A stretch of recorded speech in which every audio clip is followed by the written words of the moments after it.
Hi, I'm Simon Rushton and this is Taxi Chronicles podcast. On this podcast, we spontaneously interview unsuspecting passengers with their permission, allowing them to share their intimate life stories and concerns. As our slogan states, real riders, real stories. Some riders prefer to be anonymous, while others ask me to tell their story later on. Either way, there are all genuine 5 to 10 minutes stories, so sit back and enjoy this episode.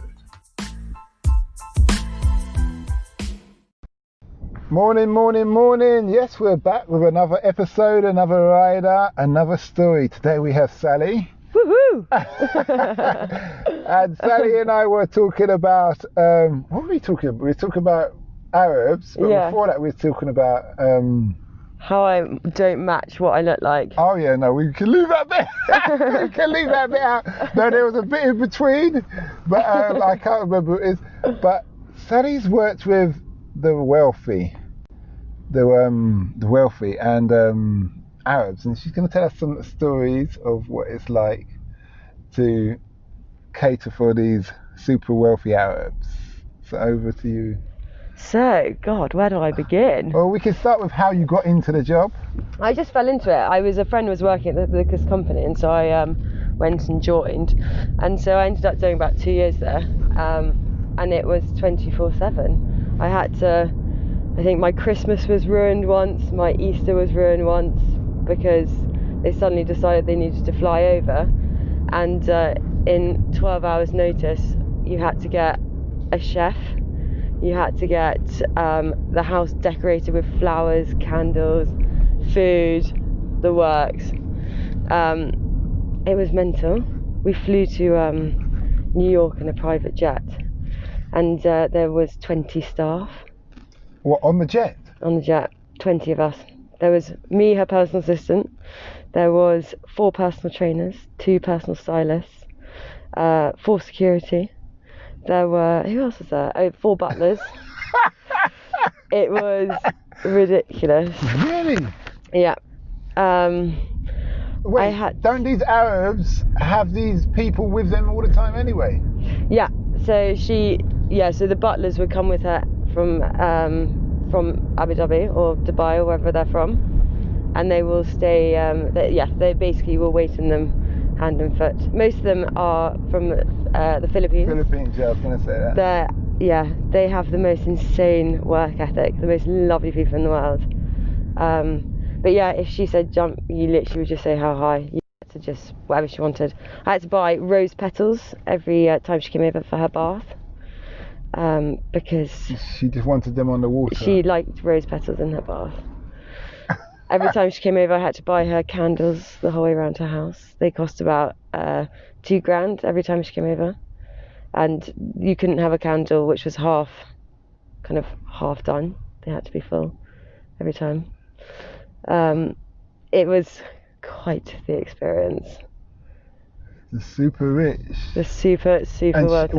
Is she like a wife? So she's the second wife. So as the second wife, you do get a bit more freedom than the first. I mean, the first is very much there to make the heir to the throne, I guess. These were kings or sultans? Yeah, so they were part of the royal family. Oh, okay. So, but yeah, I mean, we had the most ridiculous requests at the company. So we looked after people from all over the world. Mine just happened to be from the Middle East. But other ones they wanted to get Vietnamese cats. We had to find. They have to be purebred as well. Oh my God! Literally, the requests that we used to get, they were laughable, but you had to do it, and it was funny. So every time they put in a request, it just gets more and more eccentric every time. Oh my God! Yeah. Oh yeah. There's no boundaries. No boundaries.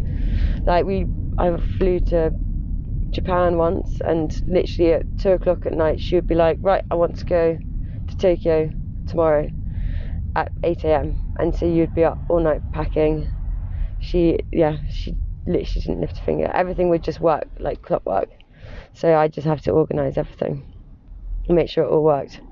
But luckily the security were like Essex boys, so it was quite nice to have them. Some normality, some British normal folk. Ex-military? Some of them were actually. Yeah, they were. And we'd, at the end of the day, literally have a glass of wine and just giggle about the day we've just had.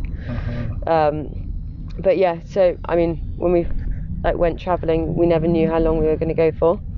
So I went out to Japan thinking it was going to be about 4 or 5 days, and ended up being there for about 2.5 weeks, and just had no idea. But yeah. Do you get any downtime yourself, or are you just kind of sleep when she sleeps? Yeah, exactly. Like she's asleep. Everybody, okay, go. Yeah. Sleep. Literally, and then she would. She would. Once she's up, she's up. It was you don't get much privacy, but it's really sad actually, because a lot of these really rich Middle Easterns, their friends are the people that work for them. So like she would expect you to join her for breakfast, lunch, dinner because you were her friends. So it is sad, but no, I was very lucky that actually she was super sweet, and she's a nice person. She was a nice person, but she when you have that much money, you expect the best, and I guess you're paying for it as well. So so could you speak out your mind with her? Oh my god, no. I absolutely not. It's not worth it. There's no way I'd do that.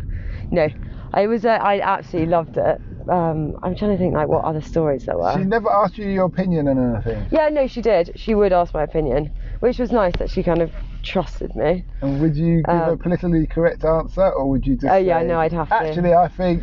No, actually, sometimes I did probably speak my mind, but it was... How did she take that? She was quite open. She was quite welcoming of other... but at the end of the day, whatever she wants, she has. But it's absurd. I mean, she literally didn't do anything for herself. I mean, she had a clothes rack. The personal stylist would have her clothes laid out for her, literally down to like the pair of socks she's going to wear. Everything was laid out for her. She'd have like a day outfit, an evening outfit, her pajamas, all laid out for her every day. She'd have a massage every day. She had a personal masseuse, and someone that basically worked in her bathroom and was like her masseuse and made sure that she was all taken care of, I guess. But did you ever see her husband? No, never met him. So you just travelled with her, and you never saw the husband? No, never met him. And the security guards who have worked for her for years and years have probably only met him a few times. It's such a bizarre world. So it must be hard. So she never gets any attention, to put it nicely.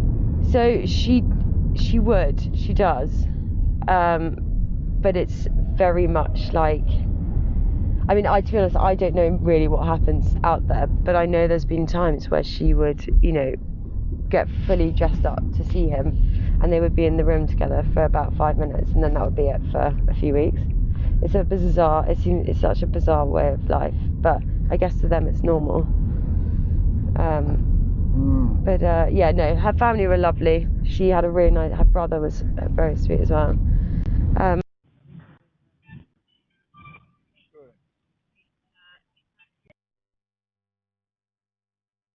But when she did, it was super full on, and you just had to drop anything. Like I had to leave one of my best friends' hen do 2 days early because I had to go and work for her. So the reason you left, what was the reason you left? Because it's just, I mean, it's 24/7. You can't switch off. You cannot switch off. It's constant. And I did it, I loved it, but then it was time for me to move on. And it's a fun. I mean, if you work really hard and you carry it on, you could do very well. But I just couldn't do it. It was just exhausting, and it engulfs your life. Like you become, I don't know. It's weird, interesting as well how, I mean, I remember me and this personal stylist who was kind of similar age to me. So we were actually early 20s at the time, and me and her found ourselves judging these 5-star hotels, being like, oh god, have you tried the sofa in this but in this hotel, and they'd be like, yeah, it's just awful compared to the last one. And we found ourselves becoming so judgmental, and like, I don't know, it was awful, even though we were staying in the most amazing places. So you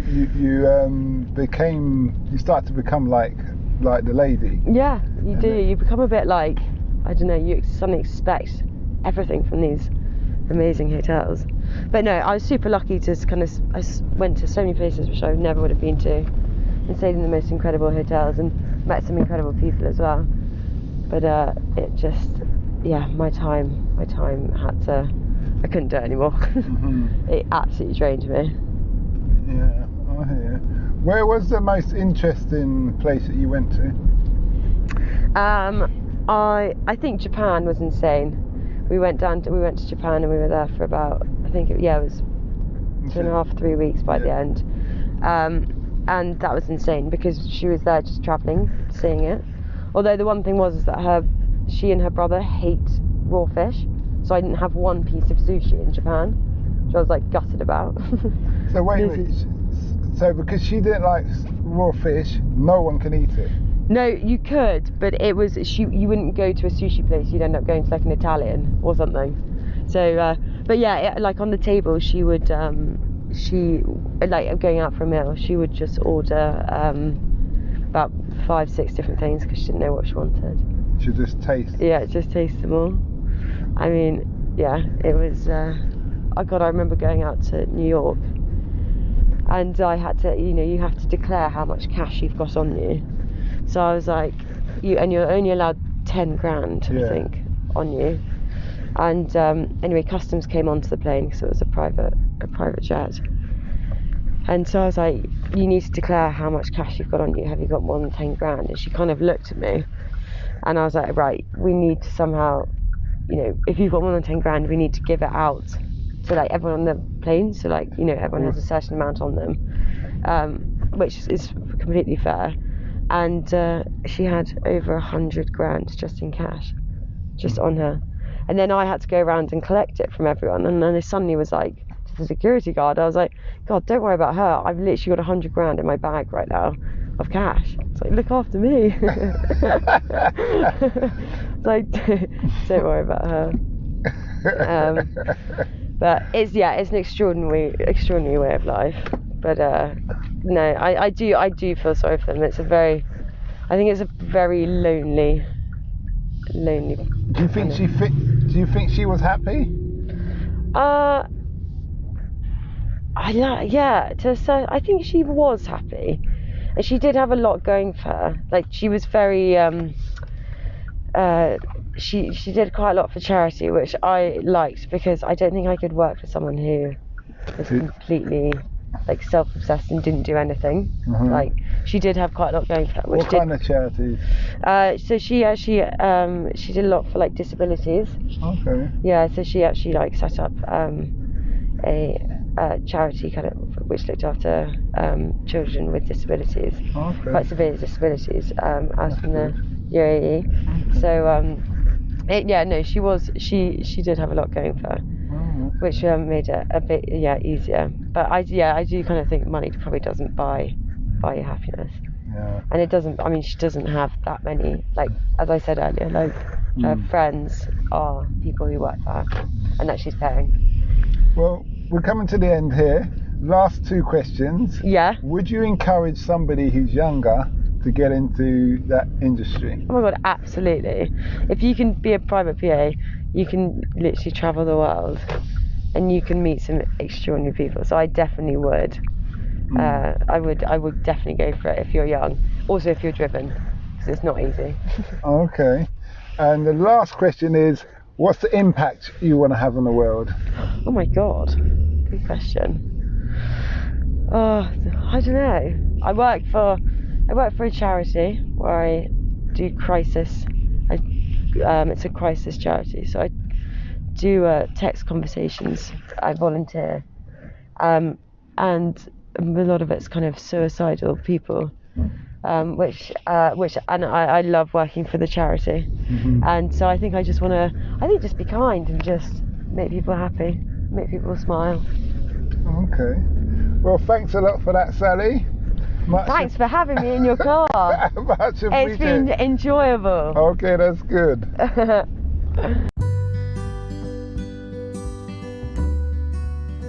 We hoped you liked that episode. Keeping in mind, we never know who we're going to interview.